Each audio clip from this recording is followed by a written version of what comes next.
This is a presentation of my paper entitled The Fateful Triangle, Hermeneutically Deconstructed. It's a comparative reading of language, media, and politics in Noam Chomsky and Abdelwahab in Messiri. The Fateful Triangle is a replay of the title of Noam Chomsky's book on the US, Israel, and Palestine. This triangle is definitely the focal point in the work of both the American linguist, theorist, and philosopher Noam Chomsky, whose theory on the acquisition of language has drastically transformed traditional syntax and generated a new notion of grammar, and the Egyptian philosopher, critic, and historian Abdelwahab Messiri, whose counter-narrative rewrites history. Indeed, language, media, and politics form another triangle, hermeneutically deconstructed by both prolific writers. Despite his moderate critique of Chomsky, Elmessiri acknowledges his own debt to Chomsky, particularly the impact of Chomsky's concept of generative grammar on Elmessiri's own notion of generative mind. This study analyzes the approaches and techniques skillfully employed by both writers, most conspicuously the hermeneutical deconstruction of lexicon, media, history writing, and political discourse, as well as the philosophy behind them. At the heart of the work of both philosophers are unsettling stereotypes, dismantling myth, and uprooting the epistemological bias in both philosophy and the academy, as well as the politicized media coverage of current events and the chronicling of past history.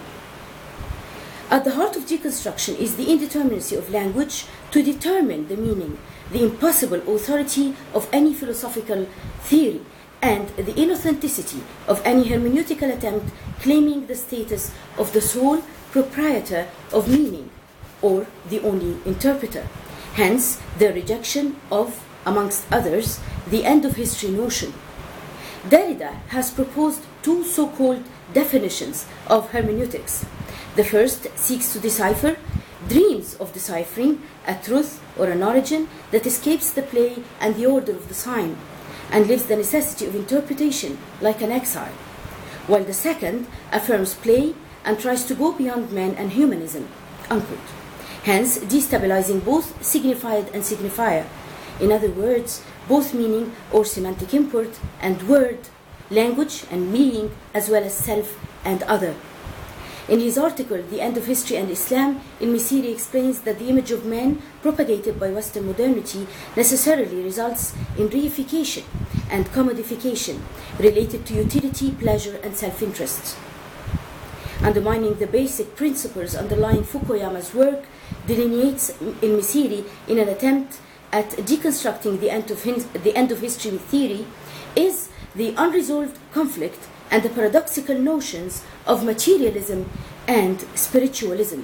Quote, at one point, the value-free physical science model is presented as the ultimate model. Then, in the next chapter, his discussion of the dignity of man comes out of nowhere. So, is he revising the whole paradigm? Or is he using two paradigms? If something is of material use, but comes in conflict with human dignity, how can the conflict be settled? The West has opted for the dominance of utility. Dignity is merely a decoration. End of quote. Deconstruction, the heart of postmodernism, is itself the culmination of the modernity dialectic with all its flaws. The paradigmatic sequence of modernity comprises progress, secularism, and postmodernity, all culminating on hululiyya, a word that Messiri coined, which means immanence. This is mainly expounded in, amongst other works, in Messiri's article, Secularism, Immanence, and Deconstruction, where he maintains that postmodernism is but a higher or lower stage in the development of the project of modernity, and immanentization or secularization and immanence together.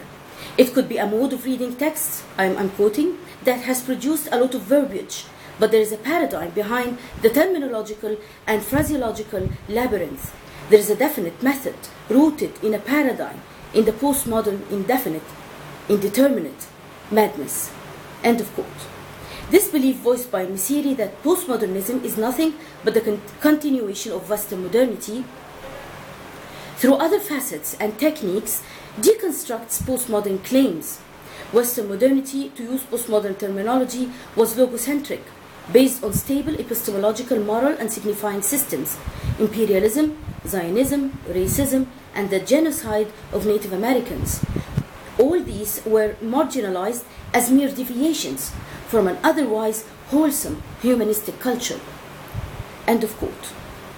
Philosophically, Messiri ironically deconstructs the ominous prefix de in, for instance, dehumanize as the precursor of our omnipresent, omnivorous deconstruct, the precursor of the de-divinization project, that simply means that nothing will be deified, no transcendental or absolute truths are to be sought. We will live in a world of innocent signs that have no origin or truth. End of quote.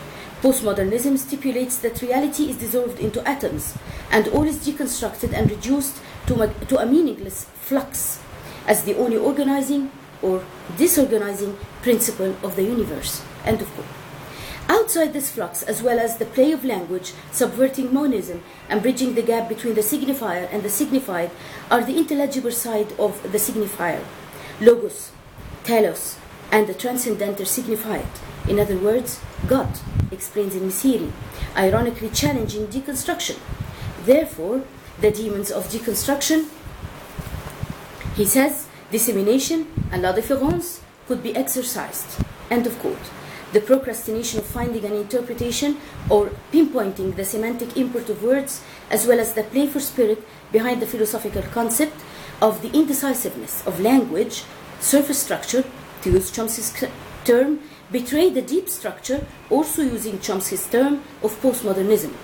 The corruption of language, explains in Messiri, is an expression of a cultural and philosophical project that has reached a deadlock, that sees reality in terms of post-something or other, post-capitalist, post-industrial, post-ideological, post-historical, and that looks at the world and sees nothing but void. In Messiri deconstructs Derrida's dream of finding science uncontaminated by history or metaphysics, and search for an ideal, ironic, self-contained, self-referential text. As the true realization of postmodernism and metaphysics of immanence, silence would be the real fulfillment of the paradigm. Annihilation, in Messiri ironically answers, itself a deconstruction, then a reconstruction of deconstruction. Silence is eloquent and based on or contaminated by metaphysics. The transparent, supposedly innocent text is in fact logocentric, since it refers to void or nothing, nothingness, or in Arabic, fana, which means the annihilation of the human and everything. In this way, it reveals to us the anti-humanistic telos of the postmodernist project and the deconstructive nature of the whole project of modernity, secularism/immanence. So even the silence of the nihilist signifies a telos, and telos refers to logos, to the one God, beyond nature and history. End of quote. Ironically, Derrida, harshly criticized and deconstructed in the above text by Messiri, has himself significantly underlined the symbolic import of silence, exclusion, erasure, ellipsis, and slippage as techniques betraying inner, unraveled intention of the author. This is exactly the very same approach used by Messiri to deconstruct Derrida. The solution to the above-mentioned void is in Messiri's specific project of, according to the terms he coined, not comprehensive secularism, but partial secularism. The latter sets logical positivism and secularization apart from religion, and might apply secularization to politics and some other areas of life. Specifically, he uses modern Islam as the way out of this philosophical and ideological postmodernist deadlock, an approach that has unfortunately been distorted and hijacked by both the Muslim Brotherhood and the Al-Wasat Party that he himself created as an embodiment of his moderate approach.